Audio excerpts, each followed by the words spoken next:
오늘 이 밤 우리에게 주시는 하나님의 귀한 복된 말씀은 신약성경 빌립보서 4장 6절과 7절 말씀입니다.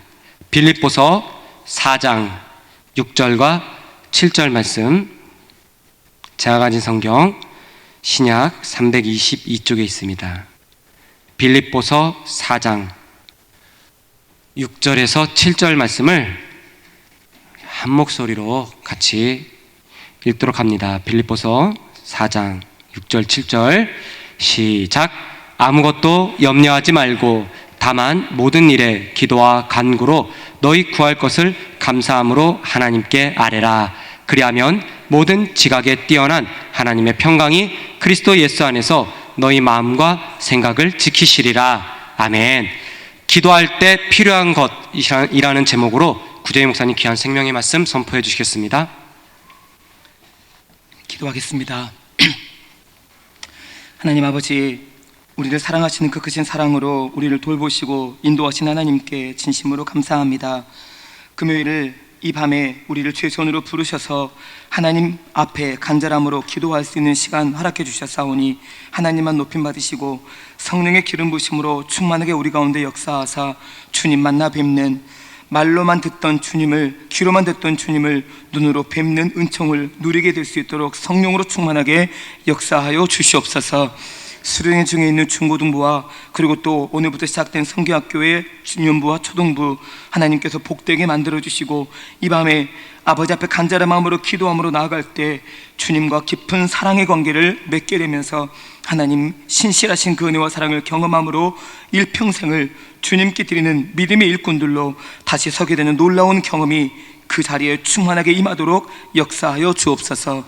주님을 이 시간에도 기대하고 감사드리며 예수님의 이름으로 간절히 기도드립니다. 아멘. 건강한 모습 여러분을 만나 뵙게 돼서 하나님께 감사드리고 또 기도로 협력해 주신 여러분께 진심으로 감사합니다.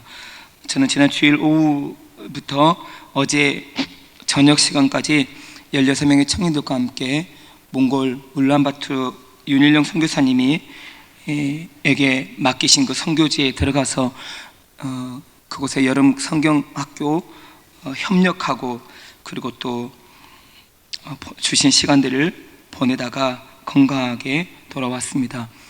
감사하게도 16명, 저를 포함해서 17명 모두가 물 때문에, 음식 때문에 배탈이 나거나 그리고 또 끙끙 앓거나 하는 것 없이 건강하게, 그리고 또 감사하게, 그리고 또 은혜 받으며 하나님께 기쁘게 그렇게 잘 마치고 오게 된 것은 하나님의 다함이 없고 변함이 없으신 사랑 때문이고 여러분의 이곳에서의 한결같은 기도 때문이라 저는 그렇게 믿습니다.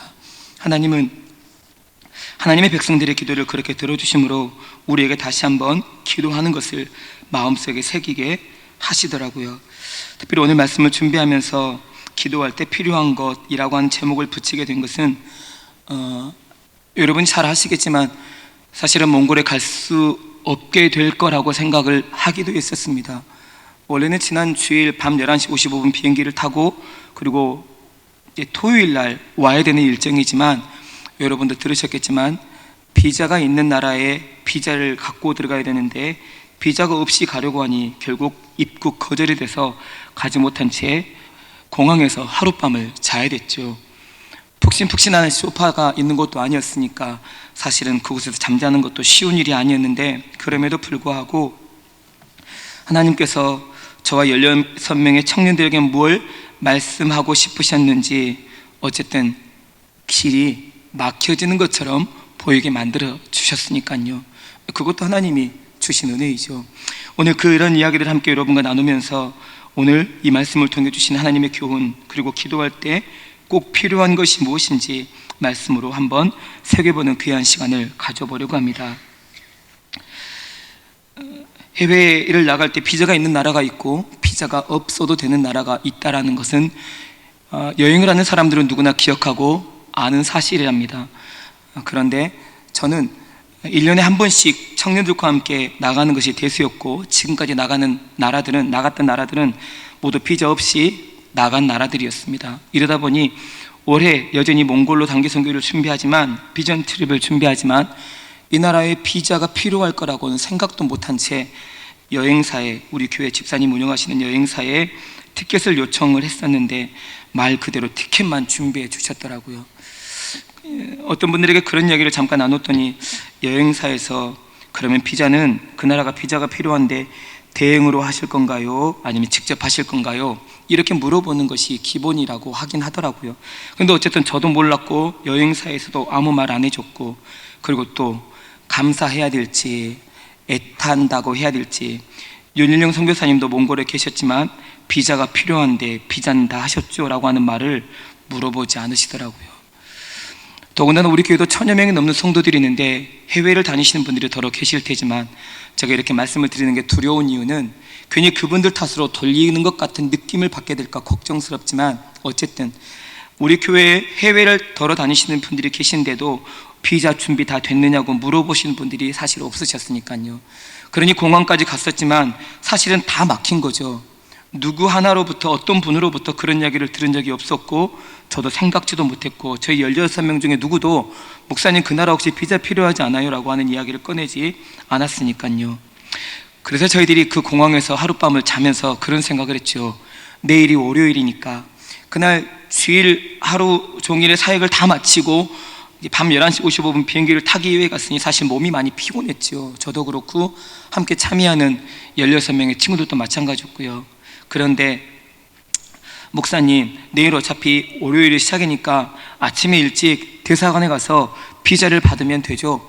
급행으로 비자를 받으면 돈 3만 원 주고 1시간 만에 받는 비자도 있다던데요 라고 하는 이야기를 어떤 청년이 하게 되면서, 그래도 하나님이 우리의 길을 열어주시는구나 라고 생각을 하고 의자 여기저기 흩어져서 잠을 자고, 16명 중에 5명이 자매들이었는데요, 의자 안쪽으로 5명이 자매들이 자고 의자 바깥쪽으로 형제들이 자게 했습니다. 자매들이 엄청 행복해 하더라고요. 보호받는 느낌, 공항에서조차도.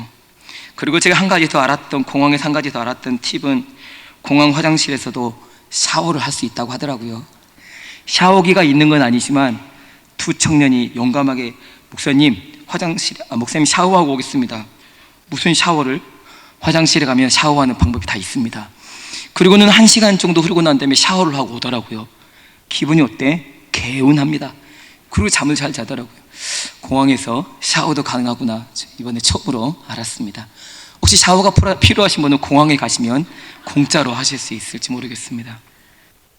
어쨌든 그렇게 잠을 자고 아침에 새벽 6시가 채 되기도 전에 모두들 일어나서 어쨌든 고양이 세수 같은 세수를 하는데, 제 메시지에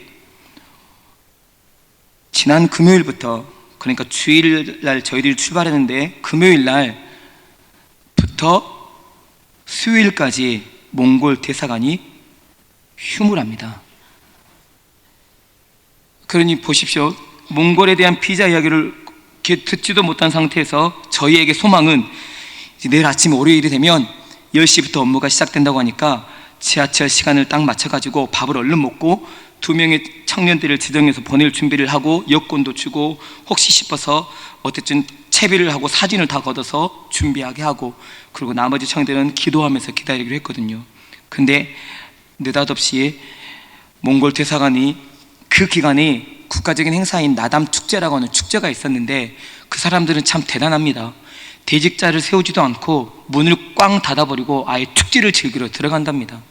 그러니 이젠 저희는 어떻게 해야 되는 겁니까? 비자도 없죠. 비자를 건넬 수 있는 몽골 대사관도 문을 닫아버렸죠. 그런데 어떤 집사님이 그런 이야기를 하시더라고요. 장로님께서도 한번 전화를 하셔가지고 도착 비자를 받으면 괜찮다고 하던데요.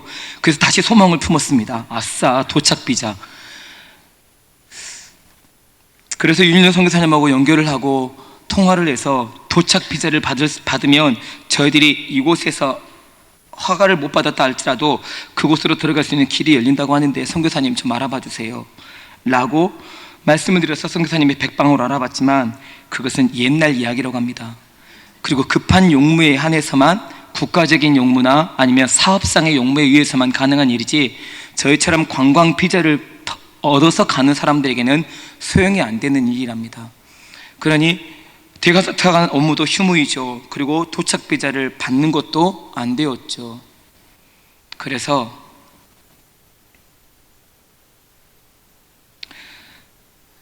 집으로 가자고 해서 왔습니다. 몽골로 가야 되는 걸 공항버스를 타고 청주로 오는 저나 15명의 청년들의 마음이 참 어떻게 표현을 해야 될지 모르겠습니다. 아무튼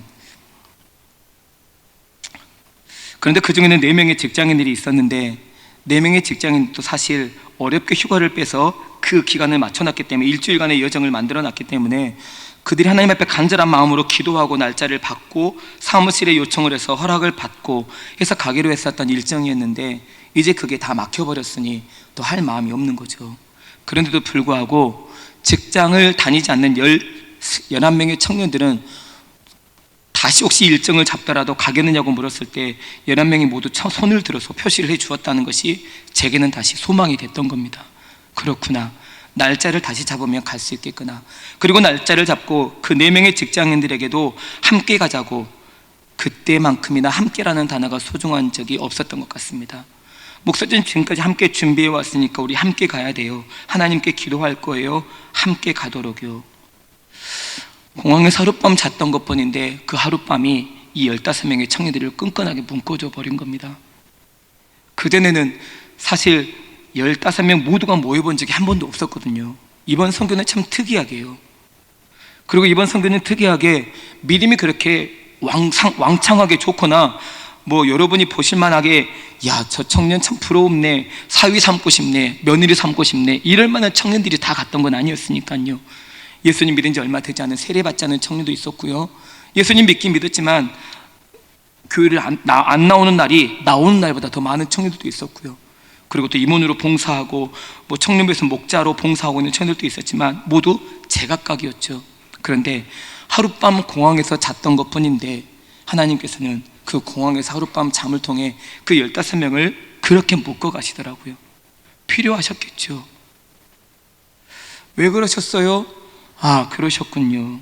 그런데 나중에 선교사님께 이야기를 들은 내용이지만 저희들이 가기로 했던 그 주간에 몽골에 비가 많이 왔답니다. 왔더라도 그 게르를 설치를 못했을 뿐만 아니라 성경학교를 열었다 할지라도 아이들이 얼마나 올지 이것은 미지수이기 때문에 여기서 이미 왔다 할지라도 그냥 대충 시간만 때우다가 갔을지도 몰랐을 거라고 이야기를 하셔서 나중에서야 그 부분들을 확인하고 다시 또 하나님 앞에 감사하게 됐죠. 4명의 직장인 청년들 중에는 사실은 어렵게 휴가가 안 되는데도 불구하고 믿는 상사께 말씀을 드려서 휴가를 받아서 나온 청년도 있었습니다. 그런데 그 휴가 다시 요청하기가 무척 어려웠는데 그 청년이 그런 이야기를 하더라고요. 목사님, 제게 제 생애 처음으로 주어진 선교이고 하나님께서 제게 길을 열어주셨는데 분명히 허락해 주실 거예요. 그런데 허락하지 않으시더라도 저는 갈 거예요. 왜냐면요, 그만둘 각오를 하고 있거든요. 이러더라고요. 비록 4, 5일 정도밖에 되지 않는 비전 트립이지만, 단기 선교이지만 하나님께서 그 청년의 마음속에 부어주셨던 그 마음은 누구도 막을 수 없었던 것이지요. 부르심과 그 부르심에 대한 순종으로 연결되어질 수 있는 좋은 그 마음 말입니다.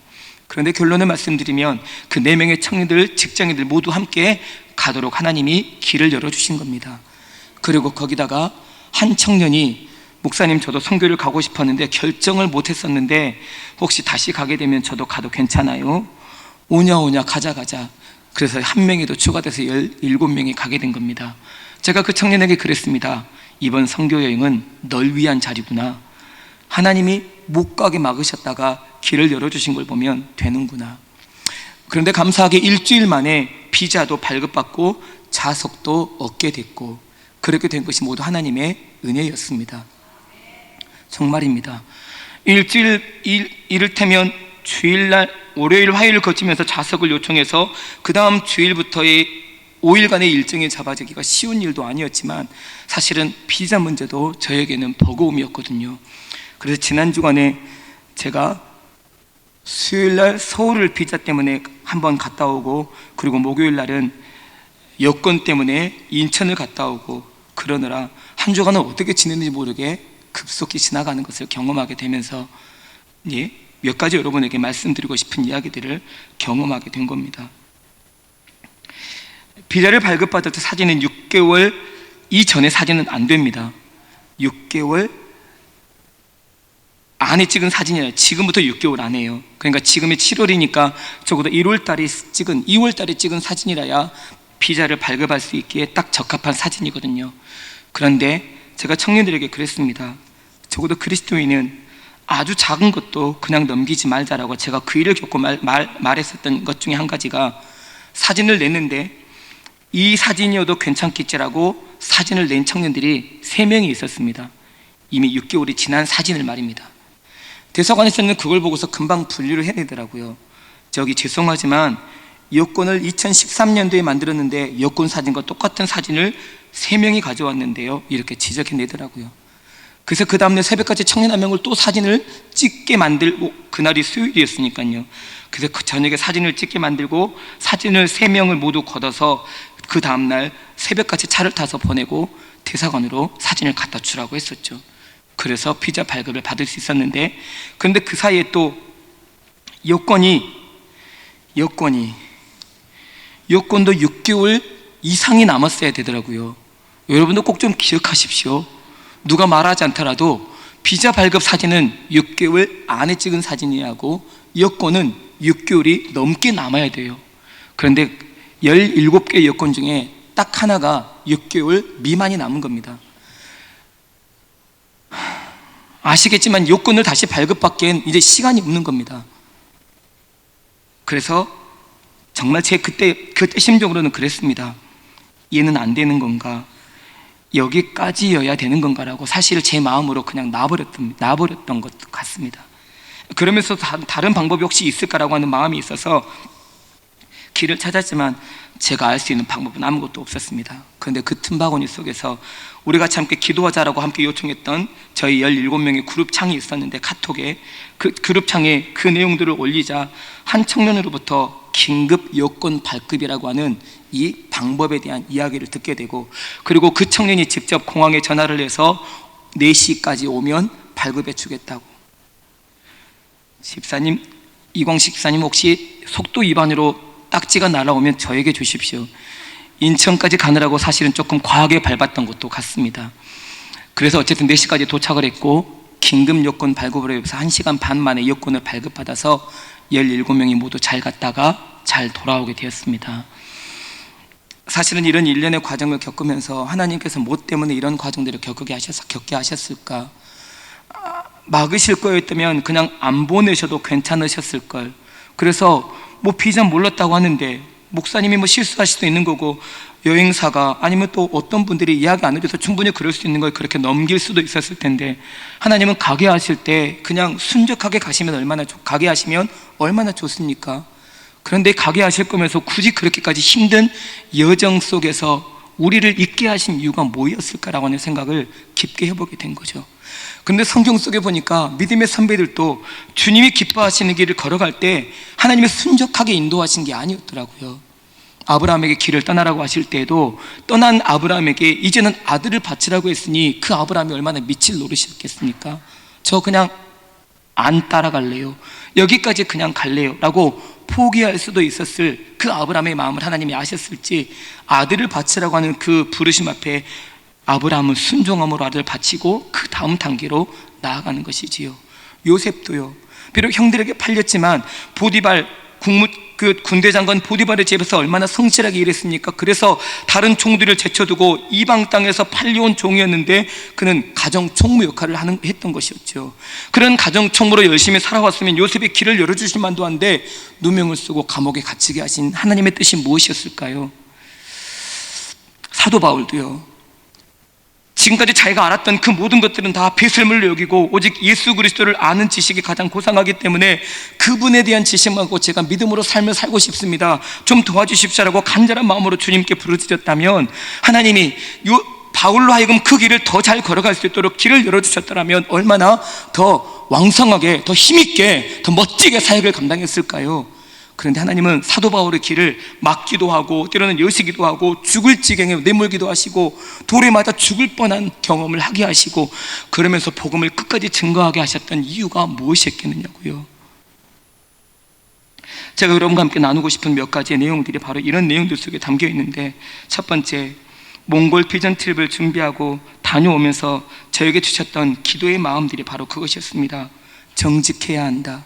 그리스도인은 아주 작은 것까지 정직하지 않으면 안 된다라는 것이었습니다. 아까 사진을 말씀드렸을 때 6개월 이상이어야 된다, 6개월 안에 찍은 사진이어야 한다는 이야기를 어떤 청년이 했을 겁니다.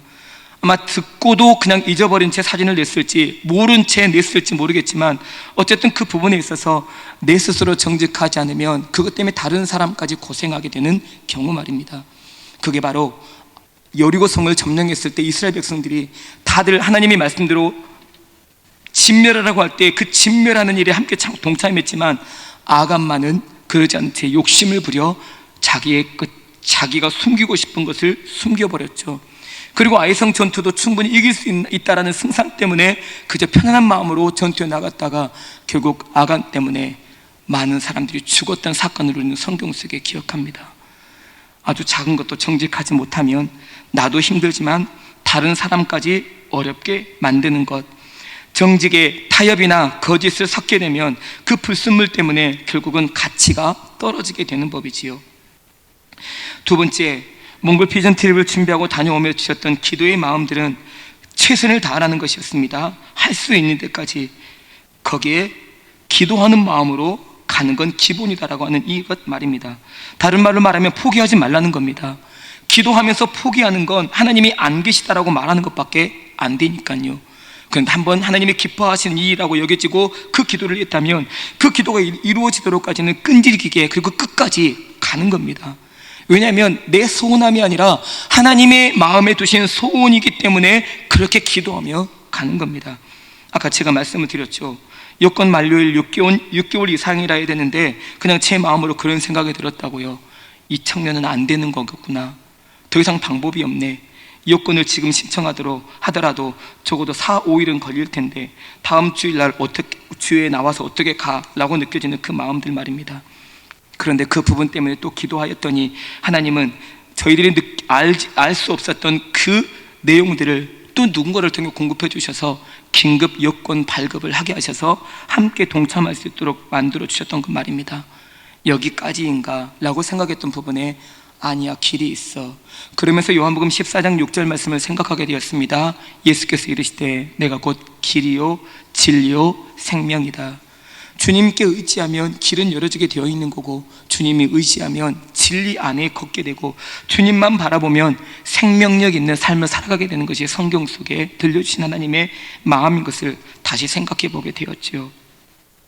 그러면서 그것과 곁들여서 끝까지 긴장을 늦추지 말아라라고 하는 교훈도 받게 되었습니다. 끝까지 긴장을 늦추지 말아야 한다.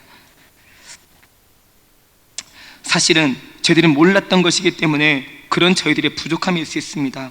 알았으면 충분히 미리 준비했을 텐데 몰랐을 테니까 말입니다. 몰랐기 때문에 그냥 그렇게 가도 되는 줄 알았고, 그것이 불평이 되고 그리고 또 원망과 시비거리가 될 수 있었음에도 불구하고 공항에서 1인용 나무 의자로 4개가 연결된 그 위에서 잠을 자면서도 청년들의 입술에서 목사님, 아우 진짜 그냥 가죠. 이래가지고 무슨 선교를 가요? 저 안 갈래요. 이러면서 투정을 부리거나 불평을 하는 청년이 아무도 없었거든요. 아니 근데 그것은 내버려 두더라도 우선 제 문제가 더 그랬습니다. 제 마음 스스로 아이고 바보같이 왜 그 비자에 있는 것도 몰라가지고 목사가 돼가지고 그런 것도 못 살피고 그랬을까 하는 자책. 함께 갔던 15명의 청년들에게 선한 모습으로 본을 보이지 못했다라고 느껴지는 마음속의 부담감. 적어도 목사쯤 되면 함께 같이 동역하고 사역하는 청년들에게 여러 모양에서 이런 상황에서 어떻게든 길이 열려지고 일이 될 수 있는 방법들을 찾아줘야 되는데, 제 자격 없음으로 말미암아 잠잘 만한 공간도 허락받을 수 없게끔 그냥 의자에서 자기 내버려 두었다는 마음의 불편함들, 이런 부분들이 교묘하게 이게 엮어져서 제 마음이 사실 많이 어려웠거든요. 그래서 제가 그렇게 고백해버릴까 제가 마음으로 걱정했던 중에 한 가지가 그거였습니다. 그냥 가자. 뭐 이번 선교 안 가더라도 내년에 가든지 다음에 겨울에 가면 되지, 꼭 이번에 가야 되는 거겠냐? 라고 말할 뻔 했기 때문에 그랬습니다. 그런데 그러기에는 어떻게 청년들이 휴가를 받아서 나왔는지를 알기 때문에 그렇게 말하기가 저는 두려웠던 겁니다. 그런데 하나님께서 어쨌든 저와 15명의 청년들의 입을 막아주셔서 목사님 여기서 자도 괜찮아요. 걱정하지 말고 우리 같이 기도하면서 하는 데까지 한번 해보죠 라고 말을 건네주는 그 청년의 말 때문에 다시 힘을 내고 용기를 낼 수 있었던 것이지요. 그저 그렇다거나 어쩔 수 없다거나 하지 말고 그 일이 해결되도록 끝까지 하나님 앞에 의지하며 나간다면 이건 참 아름다운 일이다. 사실 몽골에 가 있는 동안에 성경학교 첫 번째 날을 마치고 온 저녁에 선교사님이 그런 이야기를 하시더라고요. 내일 아침 10시부터 오후 3시까지 정전입니다. 그런데 그날 저희들이 준비했던 찬양 두 곡과 스킷 드라마를 하기로 했던 날인데, 찬양은 음악이 없이 반주가 없이 불러도 부를 수 있겠지만 스킷은 스마트폰으로 그것을 연다 할지라도 소리가 다 들리잖아. 사실은 별 의미가 없거든요. 그래서 큰 음악이 아니면 안한만 못하게 돼버리는 건 말입니다. 그런데 사실은 제 마음도 정전이라는데 나라가 그렇다는데 뭐 어쩌겠어 라고 하는 생각에 그냥 막연하게 넘어가 버리고 말았던 걸 어떤 청년은 기도했나 봅니다. 아니요, 이곳에서 여러분이 기도하셨는지 모르죠. 성경학교 오전부터 오후 시간까지를 마치고 찬양을 두 곡을 부를 때쯤에 불이 들어오더라고요. 물론 아침부터 정전이 됐던 건 아니었습니다. 아침부터 정전된다고 했던 것이 정전이 안 되고 갑자기 오후에 정전이 되는 겁니다. 그래서 우리가 어떻게 그 일을 해야 될까라고 하는 것에 대해서 문제에 봉착하게 된 것이죠. 그래도 준비해 온 것이니까 찬양을 부르자. 그리고 그 다음 건 생각해 보기로 하자.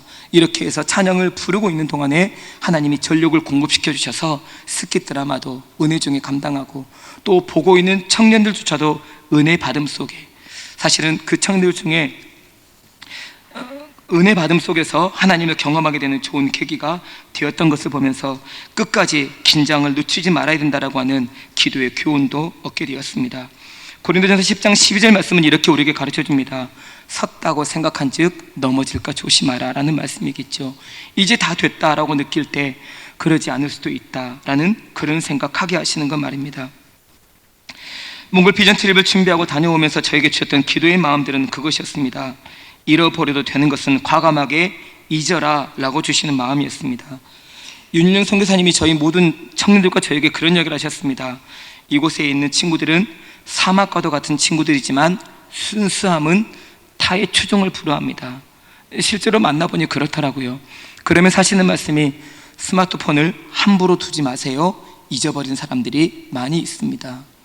그런데 그래서 제가 청년들에게 스마트폰을 갖고 가지 말라고 하는 이야기를 꺼냈고, 한 청년은 회사 일 때문에 대책을 세워놨기 때문에 회사 일 때문에 혹시 논의가 될 만한 사항이 생기면 통화를 해야 됐기 때문에 로밍을 해와서 그 친구만 휴대폰을 들고 나머지는 들고 가지 않았던 터였거든요. 저하고 그 친구만. 그런데 제가 그 두 번째 성경학교가 진행되는 그날에 아침에 조금 분주한 나머지 교회 의자가 차곡차곡 쌓여진 그곳 뒤편에다 스마트폰을, 제 폰을 올려놓고 예배당 앞쪽으로 가서 오늘 설교 말씀을 전해주고 그러고 이야기하고 온 사이에 제가 폰을 어디다 둔지를 잃어버린 겁니다. 제 기억도 잊어버렸고, 그리고 좀 시간이 지나서야 폰을 찾게 됐는데 폰이 없었던 겁니다. 거기 안에 저는 폰을 잃어버린 것 때문에 돈 생각이 아니라 그 안에는 저의 삶이 다 들어있는 거거든요.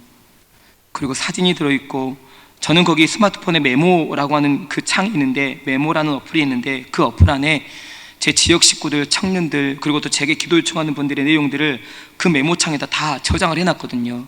그래서 어디서든지 그것만 보고 쭉쭉 넘기면서 기도할 수 있게 그렇게 다 저장해 놓았는데, 저에게 아까운 건 그겁니다. 폰이야 구입하면 되는데 그 기도의 내용들은 다시 기도 요청을 제가 받고 여쭙고 들을 수 없기 때문에 말입니다. 그런 내용들 때문에, 그리고 제 가족끼리 찍은 사진, 이런 내용들, 청년들과 함께 올렸던 부분들, 이게 마음이 참 아까워서 마음이 아팠었는데, 그때 하나님의 제게 주신 마음은 그거였습니다. 빨리 잊어버리라고. 저는 그때 말씀도 전해야 됐고, 또 청년들에게 그 사실들을 사실은 뇌에 비치지 말아야 됐었거든요. 근데 어쨌든 혹시 폰을 준 사람이 있으면 선생님에게 가져오세요라고 하는 몽골 선생님의 통역 이야기를 듣게 되면서, 그래도 참 선생님이 지혜롭게 말씀을 잘하셨다라고 하는 마음의 생각 때문에 감사한 생각이 들었습니다. 어쨌든 폰은 못 찾고 왔습니다. 그 몽골 땅에 기증하고 말입니다. 그리고 다음에 혹시 기회가 되면 가서 꼭 찾아오려고요. 그래서 함께 선교에 참여했던 친구들의 부모님들께 그룹창을 만들어서 시간마다 연락을 드리고 건강하게 잘 있다고 메시지를 보내드렸었던 터였는데, 이제 그 뒤로는 제가 연락도 못 드리고 누구에게 연락을 못 드려서 궁금하다고 그렇게 메시지를 받은 적이 있었는데, 아무튼 그런 부분을 경험하면서 잃어버려도 되는 것은 과감하게 잊고 말아야 된다. 사도 바울을 생각이 들었습니다. 지나간 과거, 옛날 생각, 스데반을 죽이는 데 앞장섰던 그의 마음속에 있는 자책, 그를 얼마나 무너지게 했을까요? 그런데 그는 그럼에도 불구하고 그 지나간 일들은 다 주님의 십자가 앞에 묻어버리고 앞에 있는 주님의 부르신 부름의 상을 향하여 표대를 향해 나갔던 사도 바울의 모습을 생각하며 하나님 앞에 제 자신을 드리며 기도했던 기억이 있었습니다. 그리고 몽골 비전 트립을 준비하고 다녀오며 주셨던 기도의 마음은 함께라는 단어가 이렇게 소중하고 나라고 하는 것을 깨닫게 되었습니다. 함께라는 단어 말입니다. 마음을 함께하고 뜻을 함께하고 계획을 함께하는 사람들과 끊임없는 기도의 교제를 나눌 수 있다는 이 자체가 기쁨이고 감사였습니다. 인천을 급하게 갈 때에도, 서울을 급하게 갈 때에도, 그리고 또 몽골 땅으로 향할 때에도 제 마음속에 큰 소망은 하나님의 성령께서 우리와 함께 계시는 곳과 카톡을 통해서든 메시지를 통해서든 기도해 주세요라고 요청하고 즉시 기도하고 요청할 수 있는 마음의 동역자들이 있다는 그 자체가 무척 기뻤습니다. 사실은 여권과 비자 문제 때문에 급하게 가야 되겠다고 결정을 할 때에도 제가 카톡 그룹창에 가자라고 단어를 써놓았을 때, 목사님 어디를 가요? 라고 물어보는 청년에게 인천 가야지, 긴급 요건 발권이 된다는데 가서 받아야지. 에?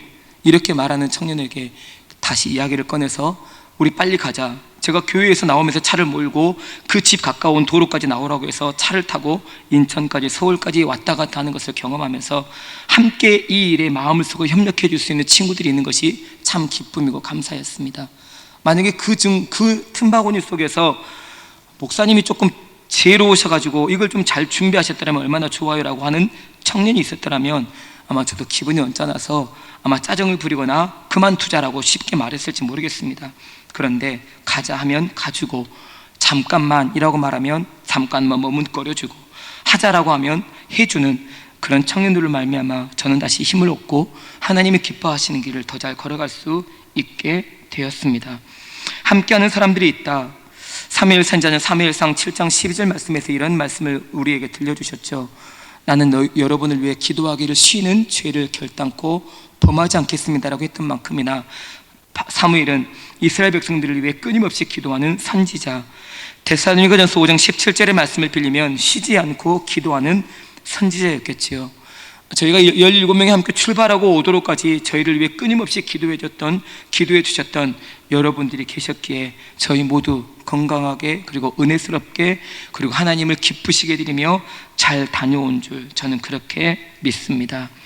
그리고 그러면서 제 마음에 주셨던 마음이 바로 그런 마음이었습니다. 죽은 믿음으로 구하는데도 응답이 된다면 하나님은 거짓말장애이실 수 있다라고 하는 생각을 해보았습니다. 죽은 믿음으로 기도하는데도 응답이 된다면 하나님은 거짓말장애가 될 수 있다는 것 말입니다. 죽은 믿음은 어떤 믿음입니까? 야고보서 2장 26절의 말씀에 의하면 영혼 없는 몸이 죽은 것처럼 행함이 없는 믿음은 죽은 믿음이라고 들려줍니다. 말뿐인 우리의 신앙, 말뿐인 제 연약함, 말로 그럴싸하게 해야 되는 우리의 신앙과 삶의 내용이 일치되지 않는 것, 이것을 성경은 죽은 믿음이라고 말합니다. 로마서 14장 23절 말씀에 보면 믿음으로 행하지 않는 모든 것이 다 죄다라고 이렇게 들려주셨습니다. 믿음으로 행하지 않으면 모든 것이 다 죄답니다.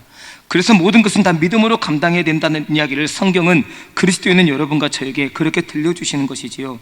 그런데 말씀대로 행하지 않고 그냥 내가 살고 싶은 대로 살아가고 그냥 될 대로 살아가는데도 응답이 되어지고 풍성한 삶이 공급되고 길이 잘 열려지고 이러고 있다면 하나님이 거짓말장애이실 수 있다는 사실 말입니다.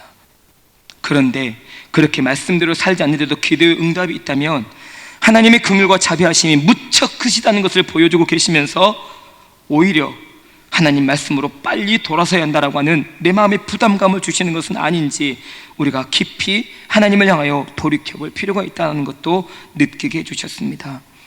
용서하지 않는데도 용서하지 않고 살아가는 마음을 갖고 있음에도 불구하고 기도의 응답이 되고 길이 열려지고 풍성한 삶을 누리고 있다면 이것은 문제일 수 있습니다.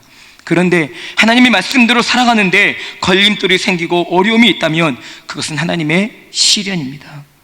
성경을 통해 우리에게 가르쳐주신 하나님의 마음은 늘 말씀대로 산다고 해서 길이 무작정 열려지는 것도 아니고 말씀대로 살지 않는다고 해서 길이 무작정 막혀지는 것도 아니기 때문입니다. 하나님은 어떤 형편과 처지에 우리가 놓이더라도 그 현실, 그 상황, 그 여건, 그 자리에서 하나님을 기억하고 하나님을 인정하며 주님 앞에 더 깊은 데로 나아갈 수 있기를 여러분과 저에게 요청하시는 하나님의 마음을 발견하게 됩니다. 선교를 마무리 짓는 마지막 날 저녁에 어제 아침에 일찍 출발했는데요, 수요일날 저녁에 청년들과 함께 그런 이야기 나눴습니다. 하나님께서 여러분과 저에게 주신 마음이 이런 마음이라고 하면서 함께 나눴던 마음이 그거였습니다. 첫 번째, 시대가 어려워지고 힘들어질수록 주일 성수와 11조 잘해야 된다. 이것은 우리가 하고 싶으면 하고 하기 싫으면 안 해도 되는 것이 아니라 하나님께서 반드시 기억하며 감당하라고 하신 일이기 때문에 이것은 꼭 하나님 앞에 타협이나 아니면 다음에라고 하는 말보다는 오히려 힘들고 어렵고 지치고 피곤하더라도 반드시 치고 가야 될 것임을 잊어버리지 말아야 한다는 이야기를 저와 함께 하나님께서 주신 음성으로 나눌 수 있었습니다. 또 한 가지는 사무엘상 2장 30절 말씀을 통해 하나님은 사무엘을 통해 이렇게 들려주셨죠. 나를 존중히 여기는 자를 내가 존중히 여기겠다. 나를 멸시하는 자를 내가 경멸히 여기겠다라고 하는 말씀을 들려주시면서 말입니다. 하나님을 존중히 여기는 것, 그것이 무엇일까? 하나님의 말씀을 잘 따르는 것이겠지요. 하나님만 존중히 여기는 것은 하나님의 말씀을 잘 따르는 것이었습니다. 신명기 17장 말씀을 성경은 우리에게 이렇게 들려주십니다. 왕이 되거든 부강한 나라를 만들어서 백성들에게 먹거리를 공급하고 강대국을 만들어서 외부의 침입을 잘 지킬 수 있도록 만들어라고 하나님은 왕에게 그렇게 명령하지 않으셨습니다. 신명기 17장에서 하나님은 왕이 되는 사람에게 이렇게 말씀하셨습니다. 율법서를 복사해서 늘 네 옆에 두고 그것을 읽으면서 여호와 경외하기를 배우라, 이렇게 말씀하셨습니다. 왕이 됐는데도 중요한 것은 무엇입니까? 어떻게 하면 왕자리를 잘 지키고 어떻게 하면 왕을 잘 감당하고 어떻게 하면 왕으로 훌륭한 사람이 되고 멋진 명예를 남기고 이름을 남길 수 있을까? 이것에 연연해하지 말라는 이야기입니다. 하나님의 말씀을 늘 보면서 이렇게 하는 것이 하나님을 경외하는 것이구나라고 하는 것을 배우라는 이야기죠. 잠언 9장 10절은 여호와를 경외하는 것이 무엇의 근본이라고 들려주십니까? 지혜, 지식의 근본이라고 들려주십니다. 잠언 1장 7절에서 여호와를 경외하는 것이 지식의 근본이다. 잠언 9장 10절 말씀은 여호와를 경외하는 것이 지혜의 근본이며 거룩한 자를 아는 것이 명철이다라고 들려주십니다. 사랑하는 여러분, 여러분과 제 마음속에 이름을 남기고 그리고 사람들과 관계를 좋게 만들어가고 그리고 또 명예를 누리고 그리고 또 누릴 수 있는 부와 모든 환경과 상황을 누린다 할지라도 거기 하나님을 존중히 여기는, 하나님만 높여드리는 마음이 없다면 그것은 아무 쓸모없는 일밖에 되지 않습니다. 하나님을 존중히 여기는 것은 하나님의 말씀을 잘 따르는 것을 의미하지요. 하나님을 존중히 여기면 하나님을 존중히 여기는 그 사람은 사람도 귀하게 여기게 되어 있습니다. 사람을 귀하게 여기지 않으면서 하나님을 존중히 여긴다는 것은 거짓말하고 있는 것입니다. 요한일서 4장 20절 21절은 이렇게 말합니다. 눈에 보이지 않는 하나님을 사랑한다고 하면서 눈에 보이는 사람을 사랑하지도 못하면서 눈에 안 보이는 하나님을 사랑한다는 것은 말도 안 된다고 말입니다. 이 시대를 살아가는 우리는 어정쩡하게 미움도 갖고 존중히 여기는 마음도 갖고, 이 시대를 살아가는 여러분과 저는 어정쩡하게 양다리를 걸치기도 하고 또 어떤 때는 믿음이 깊은 것처럼 살아가기도 하지만 사람들은 그 부분을 모르더라도 하나님은 여러분과 저를 다 판단하시며 아시죠. 어떤 형편과 처지에 놓이시더라도 하나님께만 여러분의 두 발을 온전히 묻어두시기를 주님의 이름으로 간절히 바랍니다. 하나님은 그런 하나님을 존중히 여기는 사람들을 통해 하나님의 선한 영향력을 끼칠 수 있도록 삶과 그리고 환경과 여건을 만들어 가시는 분이심을 성경은 우리에게 가르쳐 줍니다. 기도할 때 필요한 것, 말씀을 정리하면서 여러분과 함께 나누고 싶은 말씀이 있습니다. 예레미야 33장 1절부터 3절 말씀에 보면 예레미야가 아직 시위대 뜰 안에 갇혀 있을 때 여호와께서 예레미야에게 이르시되 이를 행하시는 여호와 그것을 만들며 성취하시는 여호와 그 이름을 여호와라고 하는 이가 이르시되 너는 내게 부르짖으라 내가 내게 응답하겠고 내가 알지 못하는 크고 은밀한 일을 내게 보이리라 말씀해 주셨습니다. 사랑하는 여러분, 오늘 이 자리에서 마음껏 하나님께 부르짖어 기도하실 수 있기를 주님의 이름으로 축복합니다. 그 주님은 우리의 부르짖는 기도 들으시고 하나님께서 준비해 놓으신 크고 비밀한 일을 여러분과 저에게 드러나게 보여주실 줄 믿습니다. 믿음은 바라는 것들의 실상이라고 하셨기 때문이지요. 보이지 않는 것들의 증거로 제시해 줄 수 있는 것이라고 하셨으니 귀로 듣기만 했던 하나님을 간절한 부르짖음을 통해 우리는 눈으로 하나님의 역사하심과 살아계심을 만나보게 되는 것입니다. 기도할 때 필요한 것, 히브리서 11장 6절 말씀도 여러분에게 전해드리고 싶습니다. 히브리서 11장 6절 말씀은 믿음이 없이는 하나님을 기쁘시게 못합니다라는 내용의 말씀입니다. 그런데 그 믿음이 어떤 믿음입니까? 기도할 때마다, 아버지 앞으로 나올 때마다, 하나님 앞에 나아갈 때마다 우리가 마음속에 새겨야 될 두 가지 믿음의 내용은 하나님이 살아계시다는 것을 믿는 믿음이어야 한다는 겁니다. 그래야 기도할 수 있게 되는 것이지요. 죽은 하나님, 응답도 없는 하나님, 답답한 하나님, 내 마음은 수도 모르고 하나님의 주장만을 내게 내세울 줄 아는 그런 무뚝뚝하고 막무가내 하나님이라고 여겨지는 사람이 기도 못하게 됩니다. 아니요, 기도할 용기가 없게 됩니다. 엄한 아버지에게 친근함으로 다가갈 수 있는 자식이 그리 많지 않습니다. 하나님이 여전히 지금도 살아계시다는 이 믿음이 여러분과 저에게 공급되면 하나님 앞에 기도하는 것은 여전히 그 자리를 지킬 수 있게 되는 겁니다. 그리고 그렇게 하나님을 찾는 자들에게 좋은 곳으로 상 주시는 분이심을 믿는 믿음이 있으면 된다라고 이렇게 말씀해 주셨습니다. 사랑하는 여러분, 여러분과 저에게 주님이 그렇게 말씀하십니다. 오늘도 기도할 때 내가 살아있는 것을 믿고, 그리고 내가 나를 찾는 자에게 상을 주는 것을 믿고 나오라고 여러분과 저에게 오늘 이 밤에 말씀하십니다. 간절히 부르짖을 때 이 믿음 갖고 하나님 앞에 간절히 기도하실 수 있기를 주님의 이름으로 축복합니다. 그리고 여러분에게 한 가지 더 말씀을 드리면, 하나님과 나와의 사랑의 관계는 어디까지인가 한번 생각해 보시면 좋겠습니다. 기도할 때 반드시 필요한 것이 바로 하나님과 나와의 사랑의 관계입니다. 사랑하면 다 됩니다. 자식이 엄마 아빠가 나를 사랑한다는 그 믿음만 있으면 어디에 가도 둘째 아들처럼 돌아올 수 있게 됩니다. 자식이 아버지의 사랑을 믿고 신뢰하는 이상 다시 아버지와 아들과의 관계는 연결될 수밖에 없는 것처럼, 여러분과 제 마음속에 로마서 8장 35절 이하에서 들려주신 것처럼 적신이나 죽음이나 기근이나 환난이나 핍박이나 세상에는 그 어떤 곳으로도 하나님께서 그리스도 예수 안에서 우리를 향하신 그 크신 사랑을 끊어낼 것이 있다고요? 없다고요? 없다고요. 그 사랑만 기억하고 마음으로 인정하고 받아들이면 하나님의 그 사랑 때문에 여러분과 저는 여전히 기도할 수 있게 됩니다. 기도할 때 필요한 것은 부르짖는 것, 그리고 하나님을 향한 한결같은 믿음, 그리고 하나님이 여전히 나를 사랑하시고 그리고 내 기도를 즐거이 들으신다라고 하는 이 믿음이 하나님 앞으로 더 가까이 나아가도록 만들어줍니다. 오늘 이 밤 주님과 함께 그런 깊은 사랑의 사귐이 있으셔서 감사와 감동이 넘치고 행복하고 다음 금요 심야 기도의 시간이 기다리게 지게 되고, 기도의 자리는 물불을 안 가리고 참여하게 되면서 기도로 즐거운 인생 되시기를 주님의 이름으로 간절히 축원합니다. 아멘. 기도하겠습니다.